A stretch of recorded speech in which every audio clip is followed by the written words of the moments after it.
How you doing today, folks? For the last week, I've been doing what I'm terming a shakedown of my Logosol Big Mill Basic and my log table that you see behind these boards here. So about a year ago, I built this log table for my Big Mill Basic, and my intent was to mill some lumber, but I just never seemed to find some time. So, you know, it's the middle of the winter. We've had unseasonably mild winter. So I figure it's a good time to, to practice milling some lumber. And the table you're seeing in front of you is just some samples of the stuff I've cut. And when I loaded the log table last year, I put 3 kind of scrap logs just to give myself a taste of milling and get used to using the mill. And, this is what we've got.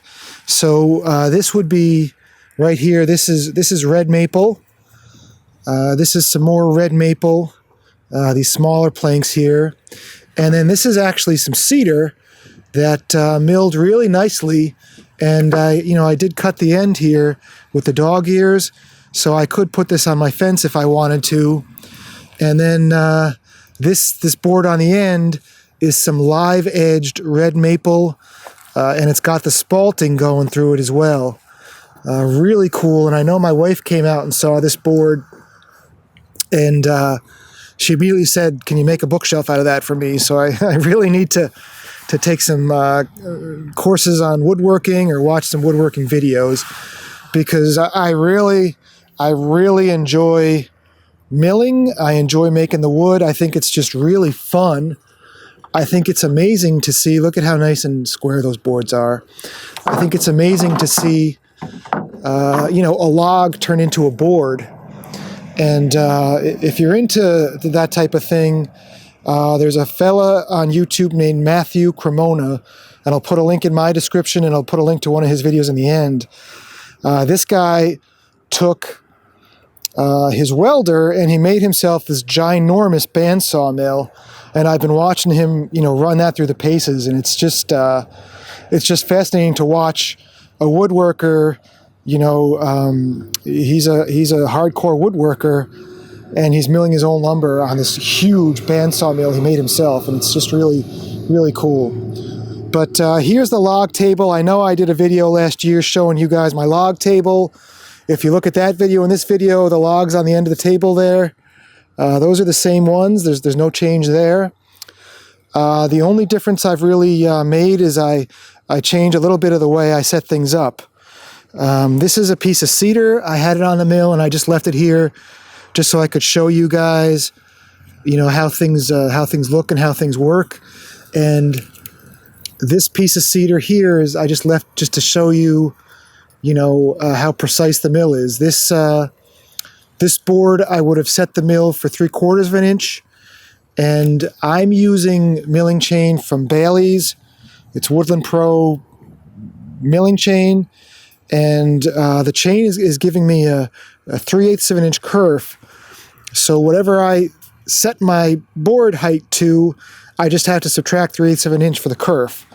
And that's something that I've been kind of working on as well, just because it's not natural, number one, to calculate for the kerf. I just go to the whole number. And sometimes I do have issues remembering to go up or down when I'm setting my kerf for cutting. But it's all working out.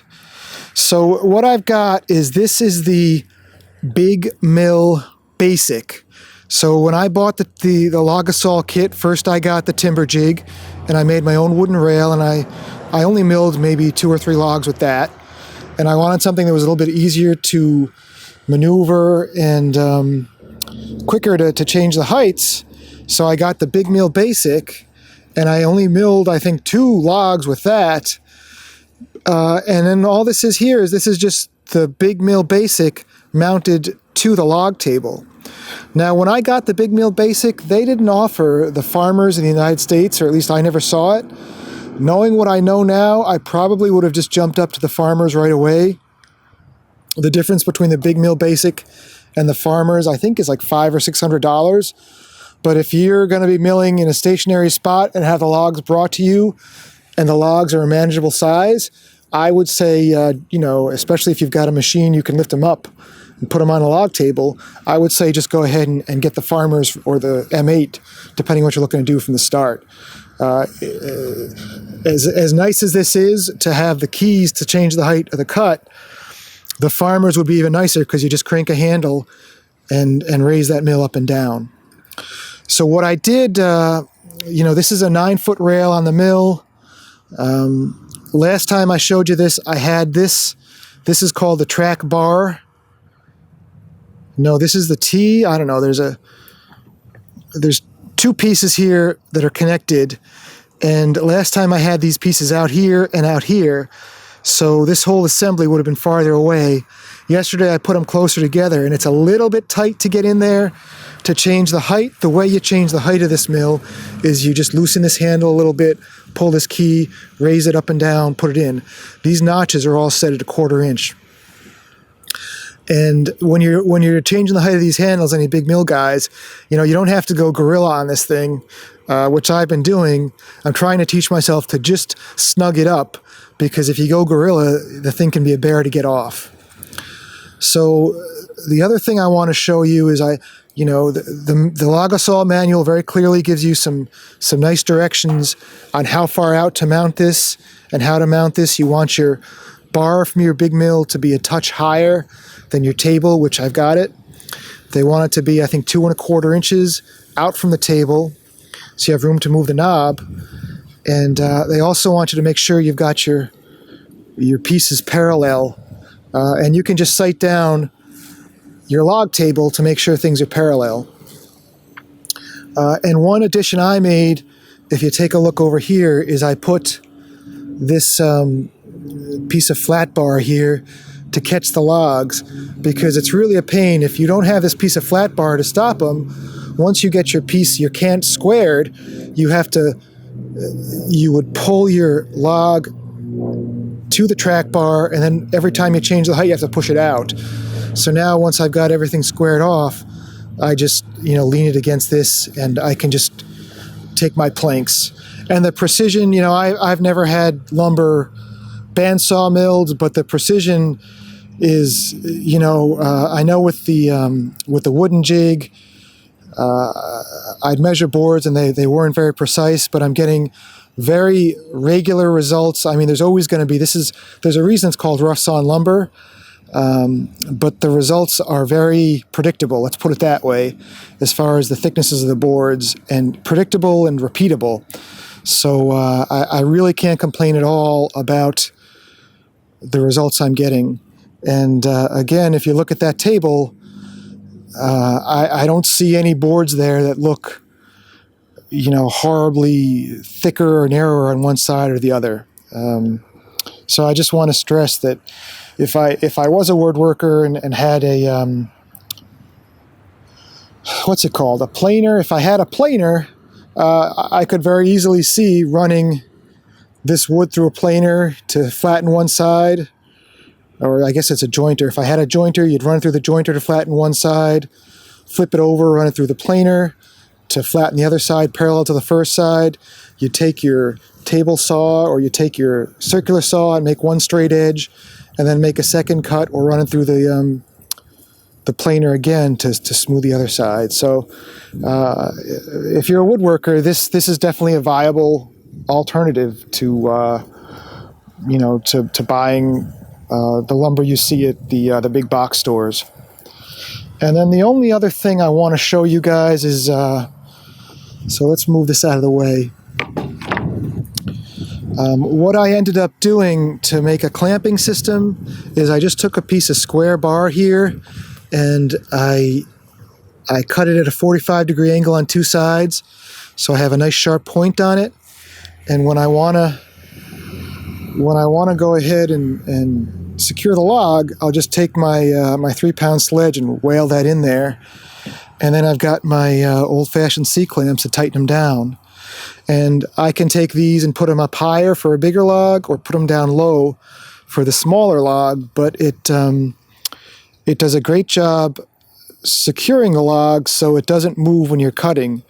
If I didn't have the log secured, I noticed, especially when I was in the middle between the two rails, the whole mill and the saw would start to vibrate. And by holding that log really securely, it's a really smooth cut. And you know, again, look at this. You know, look at the surface of this cedar. I mean, that to me looks, you know, like a very nicely sawn edge. So I think I just wanted to kind of go over some of that stuff for you, just to kind of show you where I am. Anything else I should say? One small thing I've noticed is this rack here. If you've got a bigger log, it doesn't go quite high enough, so the first piece you cut off a log, for me, sometimes I've had a couple that I wish I could go up another 3 or 4 inches. You can get extensions for this piece right here. So you could, this is the rack, this is the T-bar in the directions. Rack has the notches in it, T-bar has the bar to hold the support. So you can buy additional sections and have more height there if you're milling bigger stuff. And I don't think I'm going to bother doing that. I think by the time I get myself the bigger mill, I'd probably just have a farmer's M8 anyways. I don't know. I really don't have I wish I did. I don't really have a purpose in mind for my lumber besides the fact it's really fun to make. But I could see myself, you know, I do a little bit of welding, and if I could figure out a way to take some live edge stuff or some slabs and make some benches or something, I think it would be really something I enjoy doing, and hopefully a hobby I could make a little bit of money off of as well.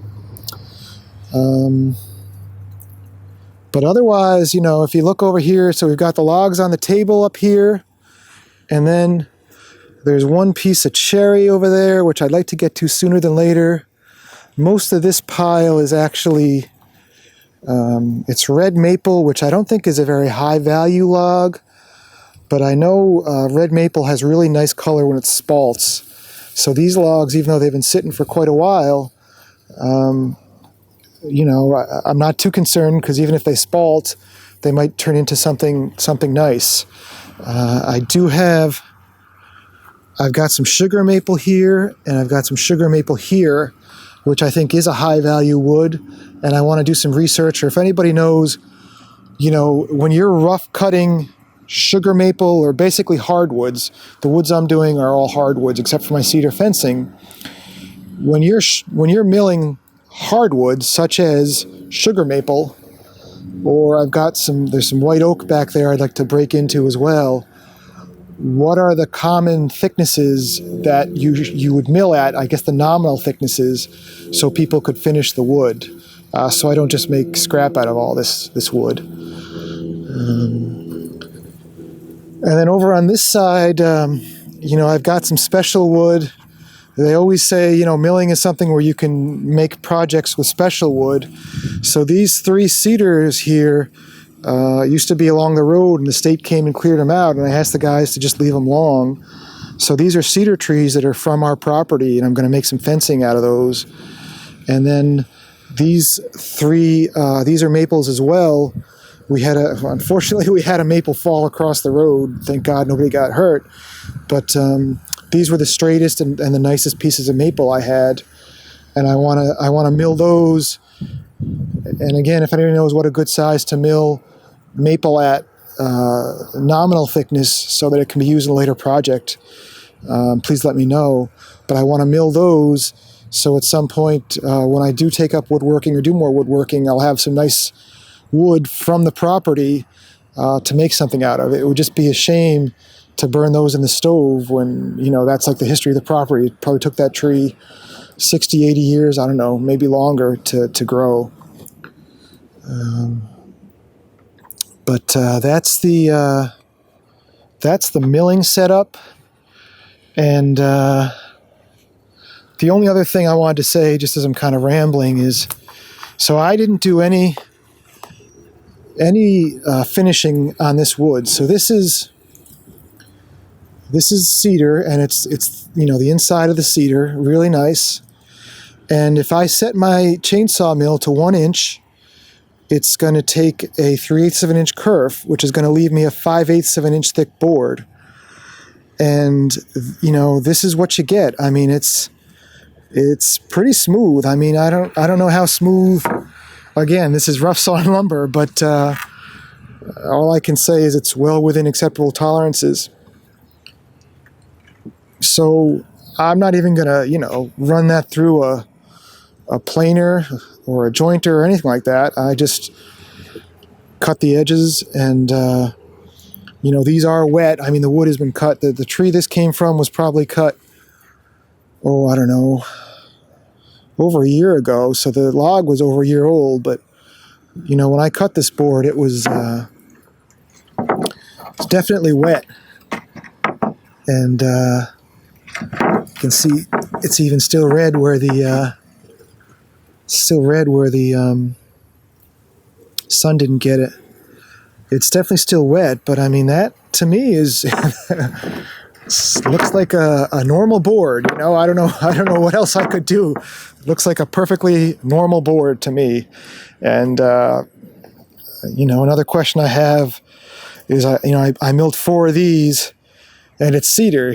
Should I cut it and let it dry for 6 months before I put it up as a fence post, or if it's just a privacy fence, does it really matter? I know I read that wood shrinks about 5%. I read 5% on the width and the height, and 3% on the length. So am I going to miss 5%? I mean, even the privacy fence I have now that I bought in the store, the boards have clearly shrank quite a bit. So there we are, folks. I am really hoping to make a video of me milling this piece of cedar. This next log on the bench is cedar, and I'd like to, make a video of milling that into some more of these slats for my fence, because I just think it's awesome. I really enjoy milling. It's got chainsaws, which I enjoy, and just to take a round log and make a square board is amazing. But then you can also make boards that aren't square, and you can be as creative as you want. And I guess I just need some more woodworking creativity. And look at the finish now that the sun's out. This one is this is just Bailey's milling chain, and the surface is pretty darn smooth. I'm not saying it's going to be your dining room table without some planing and such, but I'm really liking the way the mill's working. So I am rambling, so that is it for today. But this is my setup with a Logosol Big Mill Basic mounted on a log table. Take it easy, guys. Bye-bye.